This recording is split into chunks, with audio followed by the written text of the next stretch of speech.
koneksi antar materi modul 3.2 Pemimpin dalam Pengelolaan Sumber Daya. Disusun oleh Amalia Husnul Khotimah, calon guru penggerak Angkatan 11 Kota Semarang, dan Ibu Rosalina Hutahian sebagai fasilitator, dan Ibu Anita Rahmi Sintasari sebagai pengajar praktik. Tujuan dari koneksi antar materi ini yaitu CGP mampu menghubungkan materi modul ini dengan modul-modul yang didapatkan sebelumnya. Kesimpulan yang saya dapatkan setelah mempelajari modul 3.2 yaitu seorang pemimpin pembelajaran yang efektif dalam pengelolaan sumber daya adalah seseorang yang menggunakan pendekatan berbasis aset atau kekuatan dalam mengidentifikasi aset. Mengoptimalkan sumber daya yang tersedia untuk diidentifikasi dan dikembangkan potensinya dapat mendukung proses pembelajaran. Ada cara yang digunakan untuk mengimplementasikannya. Yang pertama, di kelas. Kita bisa menggunakan sarana prasarana yang tersedia secara efektif dan efisien. Selain itu, kita juga bisa mengoptimalkan kolaborasi guru dan murid dalam melaksanakan suatu kegiatan. Kita juga dapat mendorong murid untuk menggali kreativitasnya dan berkolaborasi dengan rekan guru dan murid dalam melaksanakan semua kegiatan. Adapun pengimplementasian di sekolah antara lain yang pertama, memanfaatkan sarana prasarana sekolah secara efektif dan efisien. Yang kedua, berkolaborasi dengan semua anggota sekolah.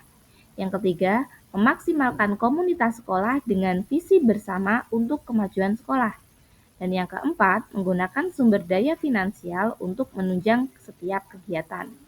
Adapun cara pengimplementasian di lingkungan yang pertama, berkolaborasi dengan berbagai instansi masyarakat, lembaga masyarakat, dan instansi pemerintah.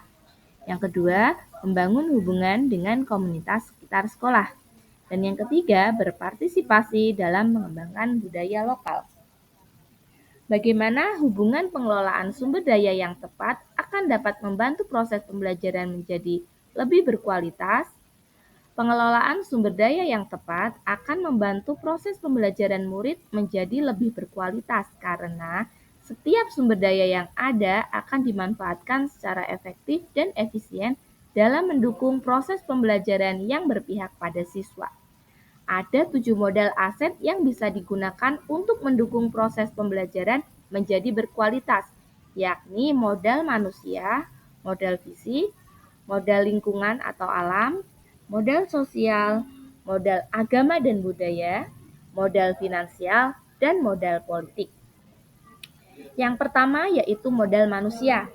Kepala sekolah dan guru yang melaksanakan peran pemimpin dengan baik serta meningkatkan pengetahuan dan keterampilan dalam mendidik dan mengajar akan meningkatkan kualitas pembelajaran yang pada gilirannya akan berdampak positif pada prestasi belajar murid. Yang kedua, modal fisik. Jika sarana prasarana sekolah serta semua ruangan dikelola dengan baik, maka hal ini dapat mendukung pelaksanaan kegiatan belajar yang pada akhirnya akan meningkatkan mutu pembelajaran.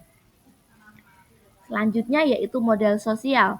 Modal sosial terdefinisi dengan jelas seperti tata tertib, nilai-nilai yang dianut sekolah, dan dibentuk untuk meningkatkan kesadaran diri siswa akan pentingnya perilaku disiplin yang positif.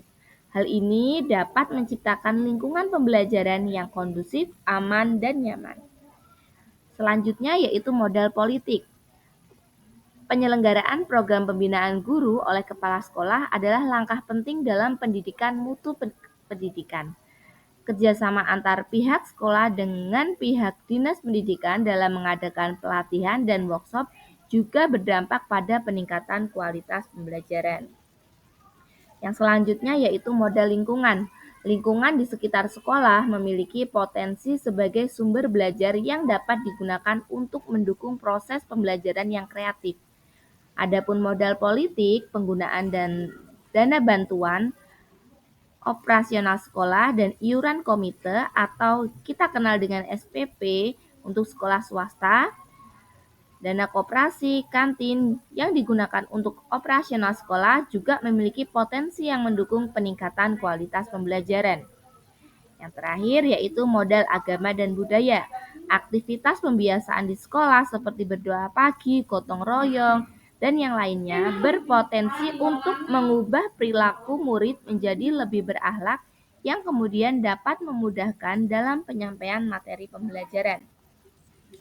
Bagaimana koneksi modul 3.2 dengan modul-modul sebelumnya?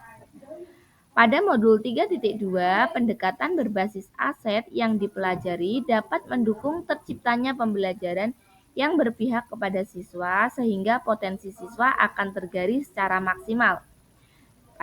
Koneksi dengan modul 1.2 yaitu modul 3.2 mengenai pemimpin dalam pengelolaan sumber daya akan mendukung peran guru, khususnya peran guru sebagai pemimpin pembelajaran yang akan mewujudkan pembelajaran yang berpihak pada siswa.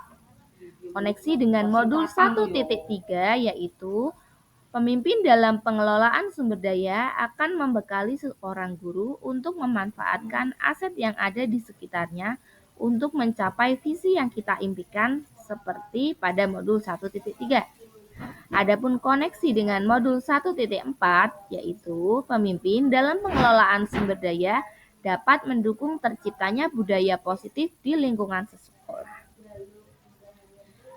Koneksi antar materi dengan modul 2.1 di mana pendekatan berbasis aset akan membekali guru dalam mengidentifikasi aset-aset di sekitarnya yang mendukung pelaksanaan pembelajaran berdiferensiasi.